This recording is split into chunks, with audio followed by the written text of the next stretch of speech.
যখনই দেখতে পেলাম নদীর মধ্যে একটি আয়না ভেসে আসতেছে, তখন আমি আমার ভাইকে একটা বাঁশ দিলাম। সেই বাঁশটা দিয়ে যখন আমরা আয়নাটা আনলাম, তখন আমরা আয়নাটা এনে যখন আয়নাতে নিজের ফেস দেখলাম, একদমই অদ্ভুত রকমের লাগতেছে আমাদের দুজনকে।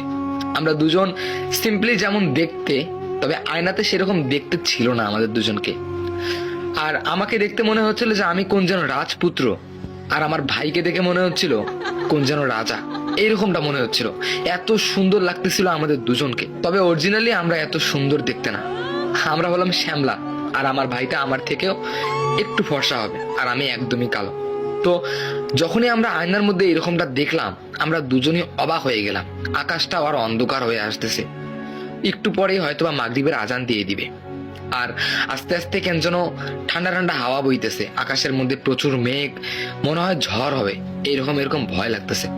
এরপর আমি বললাম, ভাই শোন, অন্ধকার হয়ে আসতেছে, তাড়াতাড়ি বাসায় চল। আর হ্যাঁ, এই আয়নাটা নিয়ে চল। এই আয়না যে কিসের এটা আমরা কিচ্ছু জানি না, আর আমাদের চেহারা যে এখানে এমন কেন লাগতেছে সেটা আমি বলতে পারবো না। ভাই শোন, অন্ধকার হয়ে আসতেছে, তাড়াতাড়ি বাসায় চল। আর এই আয়নাটা কাউকে দেখাবি না, চুপ করে আমরা লুকিয়ে রাখবো। এই আয়নার মধ্যে রহস্য কি এটা জানতে হবে। এরপর আমার ভাই বললো ঠিক আছে চল। এরপর যখন আমরা হাঁটতে শুরু করলাম, হঠাৎ করে আয়নাটা অটোমেটিক কাঁপতে লাগলো। আমরা অবাক হয়ে গেলাম, কিরে আয়না কাঁপতেছে কেন? এরপরে আমার হাত থেকে হঠাৎ করে আয়নাটা পড়ে গেল। আয়নাটা পড়ে গিয়ে আয়নার মাঝখান দিয়ে ফেটে গেল। আমরা দুজনই অবাক হয়ে গেলাম, আয়না, এত সুন্দর একটা আয়না হাত থেকে পড়ে গিয়ে ফেটে গেল। যখনই আমরা এটা নিয়ে চিন্তা করতেছিলাম আর আয়নার দিকে তাকিয়ে থাকলাম, তখন আয়না থেকে অটোমেটিক একটা আলো বেরাচ্ছে। আমরা দুজনেই অবাক হয়ে গেলাম, এমন সুন্দর সুন্দর জিনিস দেখা যাচ্ছে আয়নার ভিতরে, যা আমরা কখনো কোনোদিনও দেখিনি। আমরা তাকিয়েই রইলাম, প্রায় অনেকক্ষণ চলে গেল আমাদের তাকিয়ে থাকাতে। এরপরে যখন আমাদের জ্ঞান আসলো, আমরা হঠাৎ করে তাকিয়ে দেখি একদমই রাত হয়ে গিয়েছে, কিচ্ছু দেখা যাচ্ছে না। আমি আমার পকেট চেক করে দেখি আমার ফোনটাও নেই। তবে একটা ব্যাপার ছিল, আয়না থেকে যে আলোটা বেরাচ্ছিল, এই আলোটা শুধু আয়নাতেই দেখা যাচ্ছে, তবে বাইরে এই আলোটা যাচ্ছিল না। আমরা অনেকটা অবাক হয়ে গেলাম যে আজকে এইরকম একটা অদ্ভুত রকমের আয়না পেলাম, আর এই আয়না থেকে এরকম আলো বেরাচ্ছে। তবে এই আলো শুধু আয়নাতেই দেখা যাচ্ছে, বাইরে দেখা যাচ্ছে না। এত অন্ধকারের মধ্যে এই আলোটুকু ভাসতেছে না, কি আজব। হঠাৎ করে অদ্ভুত রকমের একটা আওয়াজ আসলো। আমি বললাম, ভাই এটা কিসের আওয়াজ রে? তখন আমার ভাই বলল, এটা কি ধরনের আওয়াজ? এই আওয়াজ তো কখনো শুনিনি। আমি বললাম, আওয়াজটা আসতো কোথা থেকে? তখন দেখলাম যে আওয়াজটা বন্ধ হয়ে গেল।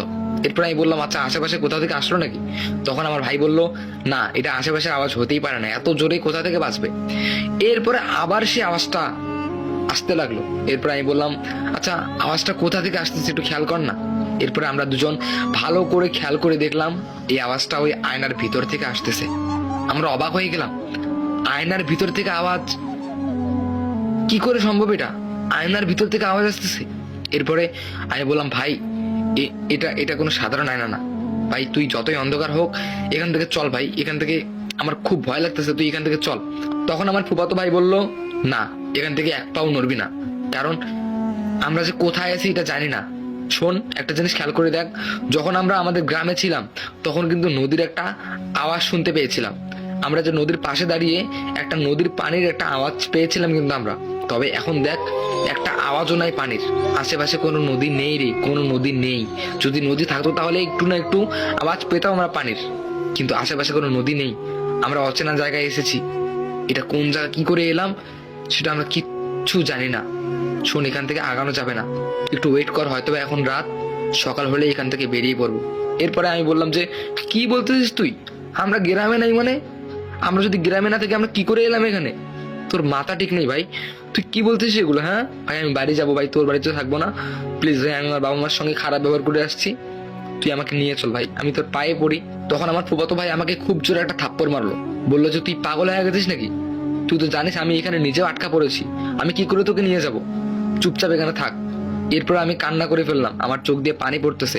ভাই কোনোদিন আমি এরকম কান্না করিনি, জীবনে প্রথম এরকম ভয়ে আমি কান্না করতেছি। এরপর হঠাৎ করে আবার আয়না দিয়ে একটা অদ্ভুত রকমের হাসি আসতেছে, কে যেন হাসতেছে আমাদের দুজনকে দেখে। আমি বললাম, ভাই ভাই এটা কোনো ভূতটুত না তো, মানে আমার কিন্তু এই ভূতে খুব ভয়। তখন আমার ভাই বললো, চুপ তো, এসব ভূতটুত কিচ্ছু হয় না, ঠিক আছে, চুপ করে থাক এখানে, আজকে কোনো রকম রাতটা যেতে যেতে এরপরে সকাল হলেই বুঝতে পারবো যে আমরা কোথায় এসেছি। তারপরে আমরা দুজনেই ওখানে বসে রইলাম। হঠাৎ করে আমাদের সাইড থেকে একটা আলো জ্বললো, এরপরে যখন আমরা সাইডে তাকালাম দেখতে পেলাম একটু আলো আলো লাগতেছে, মানে মনে হচ্ছে কোনো বাসা থেকে একটা লাইট জ্বালালো, মনে হচ্ছে আশেপাশে কোনো একটা বাড়ি আছে। তখন আমার ভাই বললো, শোন সামনে মনে হয় একটা বাড়ি আছে, চল যাওয়া যাক। এরপরে আমরা সেই আলোর দিকে লক্ষ্য করে আস্তে আস্তে আগাতে লাগলাম। কিছু দূর যাওয়ার পরে দেখতে পেলাম একটা বাড়ি, তবে এটা অচেনা বাড়ি, আমাদের গ্রামে এইরকম কোনো বাড়ি নাই, একদম রাজপ্রাসাদের মতো একটা বাড়ি। এরপরে বাড়িতে ঢুকলাম, ঢুকে বললাম কেউ আছেন? দেখলাম যে একটা মহিলা বেরিয়ে আসলো, বললো যে বাবা তোমরা কোথা থেকে এসেছো? আমি ভয়ে বলতেছিলাম যে আন্টি আমরা হারাই গেছি। তখনই আমার ভাই আমার মুখ চেপে ধরলো, চেপে ধরে বলল, আন্টি না মানে আমরা এই রাস্তা দিয়ে যাচ্ছিলাম তো অনেকটা অন্ধকার হয়ে গেছে তাই যেতে পারছিলাম না, আপনার বাসায় কি এই রাতটার জন্য একটু আশ্রয় হবে? তখন সে আন্টি অদ্ভুত ভাবে আমাদের দিকে তাকিয়ে থাকলো, আর সে আন্টি কিছুক্ষণ আমাদের দিকে তাকিয়ে থাকার পরে আমাদেরকে বলল, ঠিক আছে শুধু আজকের রাতটাই, এর বেশি কিন্তু না। তখন আমার ফুফাতো ভাই বললো, ঠিক আছে আন্টি ধন্যবাদ, আপনি যে উপকার করলেন এটা কোনোদিনও ভুলতে পারবো না। এরপরে আন্টি চলে গেল। তারপরে আমরা দুজনে নিশ্চিন্ত হলাম যে যাই হোক একটা রুম তো পাওয়া গেল আজকের রাতটা কোনো রকম যাওয়ার জন্য।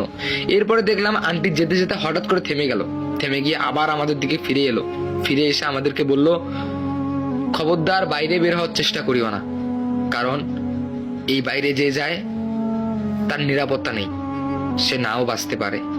আমি বললাম যে আন্টি কি বলতেছেন? তখন আমার ভাই আবার আমার মুখ ঠেসে ধরলো, বললো যে আন্টি সমস্যা নেই, আমরা বাইরে যাব না। তখন আন্টি বলল ঠিক আছে। এরপর আন্টি চলে গেল। এরপর আমরা দুজন রুমে চলে গেলাম। রুমে চলে গিয়ে যখন আমরা বিছানার মধ্যে হেলান দিলাম, হঠাৎ করে সে আন্টির রুমের ভিতরে একটা আলমারি ছিল, সে আলমারির উপরে দেখলাম চকচকে একটা জিনিস। ভালো করে খেয়াল করে দেখলাম সেই আয়নাটা, যে আয়নাটা আমরা ওই অন্ধকারের মধ্যে ছেড়ে এসেছি। আমরা দুজনে অবাক হয়ে গেলাম, কিরে ভাই এই আয়না কি করে আসলো এখানে, আমরা তো আয়না নিয়ে আসিনি। তো হেই গাইস, এটা হলো আয়না, আয়না গল্পটির পার্ট 2। এখন বলো গল্পটি কেমন লাগতেছে। পার্ট 3 আমি পেজে বা ইউটিউব চ্যানেলে আপলোড দিয়ে দিব, খুব তাড়াতাড়ি দিব, তোমরা জাস্ট একটু ফলো করো আর সাথেই থাকো, আমি খুব তাড়াতাড়ি দিয়ে দিব। আর এই গল্পটা অনেক সামনে মজা নিয়ে আসতেছে। তো সবাই ভালো থাকবা, সুস্থ থাকবা, আল্লাহ হাফেজ।